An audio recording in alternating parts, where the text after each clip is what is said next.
Pumpkin dropped.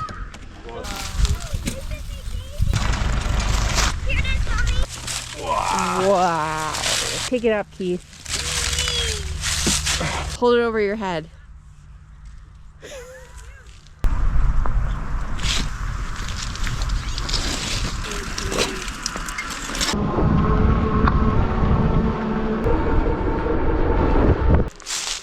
See that pumpkin? We are doing a Mod Podge pumpkin today with our pressed flowers. So we just pulled a bunch of pressed flowers that we had stored in our presses. And these pressed flowers are all over a year old. So if you keep them out of light and you keep them in your presses, they will retain their color. We have 2 pumpkins. One of these guys grew in our mess of a garden. And we got one of these at the farm close by. We have some foam brushes for this, and we also have some regular paint brushes. We'll see which one works better. We have some tweezers to grab the flowers with, and some scissors in case we want to snip anything off. Rachel, why are we doing this on the tailgate of our truck? This is the current state of our house. This is why we are not filming inside. We have a big hole in the wall. And it's a beautiful day outside, so why not be outside? Yeah. So we're going to talk about the flowers that we chose for this, and generally we chose things that are bendy because pumpkins obviously have a curve. You want to make sure that they'll be able to mold to the pumpkin easily without breaking. So we have some hellebore that'll be nice and bendy. I think it'll glue down pretty well. Cosmos are great. Individual hydrangea petals would be awesome. We have astrantia. We have snapdragon petals. We have some African daisies. Rose petal. We have some ferns, which I think will be pretty. So I found that the foam brush works pretty well. Just dip it in the Mod Podge and do a full coverage of the back of the flower. Pick it up with some tweezers. I'm gonna find a nice little flat spot to put this on. This Mod Podge will dry clear, so, and then I'm gonna take a little more of this and just kind of go over the whole flower. It looks so bad right now.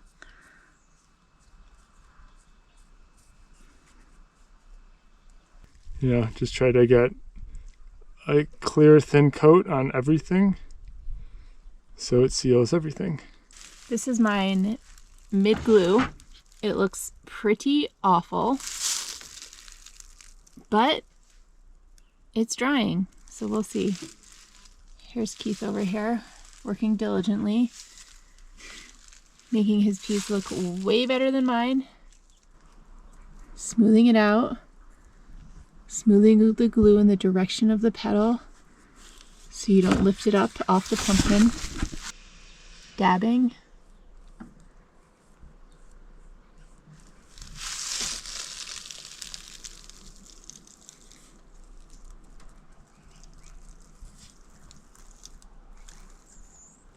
So something that has been helpful is to test out your flower on the curve of the pumpkin.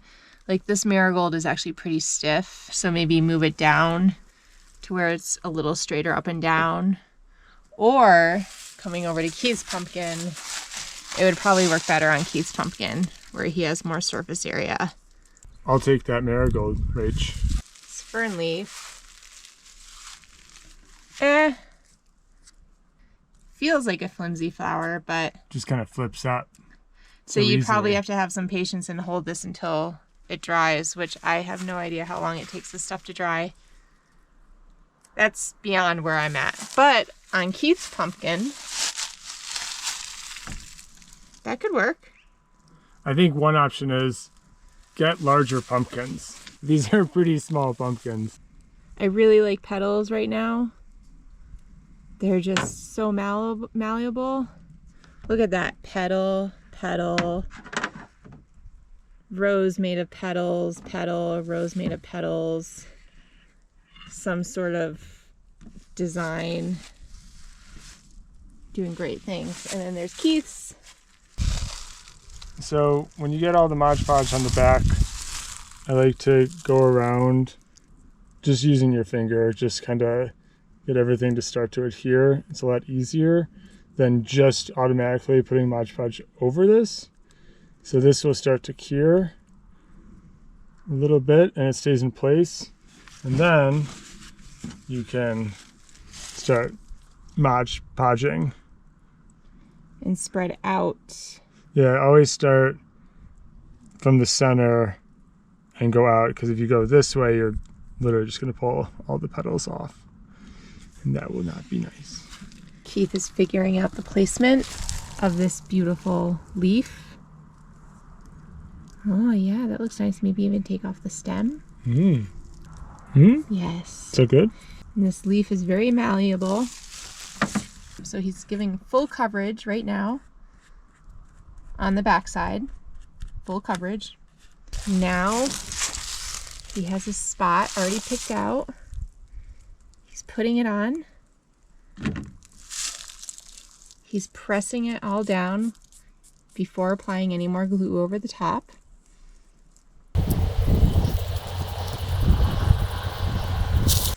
He's going back in for more glue, and he's going to give it some full coverage while holding it down at the tip.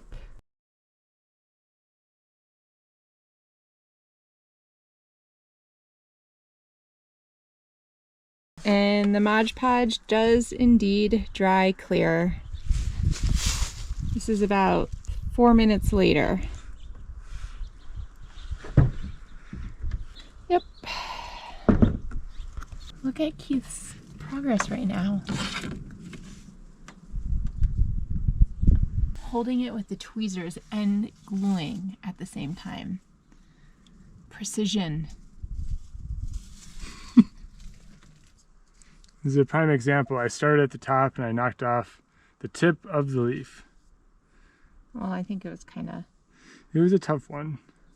Gonna come up either way. Unless you sit here and hold it. Let's see the drying time on this. 20 to 30 minutes. Apply at least 5 coats. I don't think we're going to do that.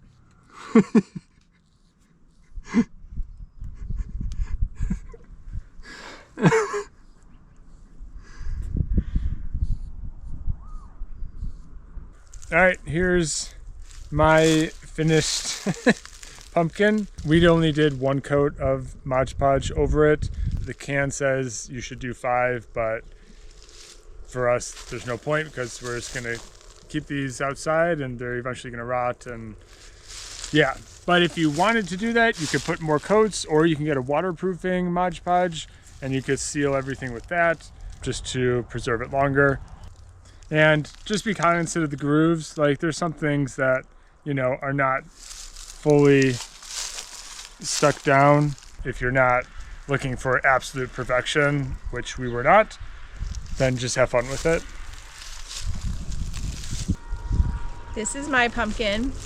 I started to do something fancy here and I got sick of it, and I just started gluing the really flexible things like the petals. It's very nice, Rachel. Thank you. Any last comments? These are both of them. There's our pumpkins done on our tailgate. Pretty good for a first attempt. This is a very inexpensive project. Mod Podge was like 10 bucks and the pumpkins were pretty cheap and the flowers were free. 20 bucks. You could have a really good time with this.